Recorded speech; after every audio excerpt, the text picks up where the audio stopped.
સુરતના ઓલપાડ તાલુકાના સરસ ગામમાં હોળીના પર્વ પર લોકો ધગધગતા અંગારા પર ખુલ્લા પગે ચાલે છે. આ પરંપરા વર્ષો જૂની છે અને ગામ લોકોમાં તે અતૂટ શ્રદ્ધાનો વિષય છે.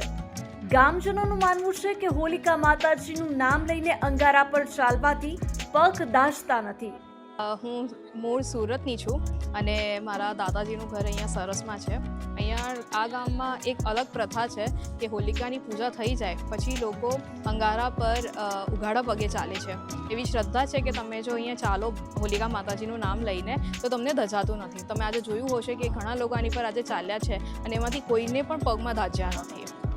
છેલ્લા ઘણા વર્ષોથી સોશિયલ મીડિયા અને ન્યૂઝ ચેનલમાં ઘણું પ્રચલિત થયું છે. એના પછી લોકોને વિશ્વાસ નથી થતો એટલે લોકો જોવામાં આવે છે. ઘણા બધા મારા ફ્રેન્ડ્સ અને અમારા પડોશી પણ અહીંયા જોવા સ્પેશિયલી સુરતથી આવ્યા છે અને માત્ર સુરતથી નહીં આખા દક્ષિણ ગુજરાતથી હવે લોકો જોવા માટે આવ્યા છે. ઇનફેક્ટ ઘણા લોકો તો બોમ્બેથી પણ અહીંયા જોવા આવ્યા છે કે ભાઈ એ લોકોને વિશ્વાસ નથી થતો કે આવું સાચેમાં થતું હોય છે અને એ લોકો પણ આજે જોઈને ઘણા સરપ્રાઈઝ થયા હતા કે હા એકચ્યુઅલી આવું થાય છે.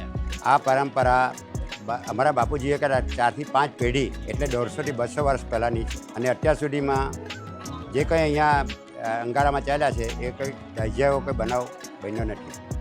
જો કે આ એક શ્રદ્ધાનો વિષય છે પરંતુ તબીબી નિષ્ણાંતો અને વિજ્ઞાનના જાણકારો આવી પ્રવૃત્તિઓ ન કરવાની સલાહ આપે છે.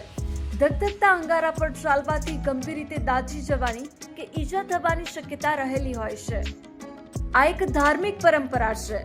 તેને ઘરે કે અન્ય કોઈ જગ્યાએ અજમાવવી જોખમી સાબિત થઈ શકે છે.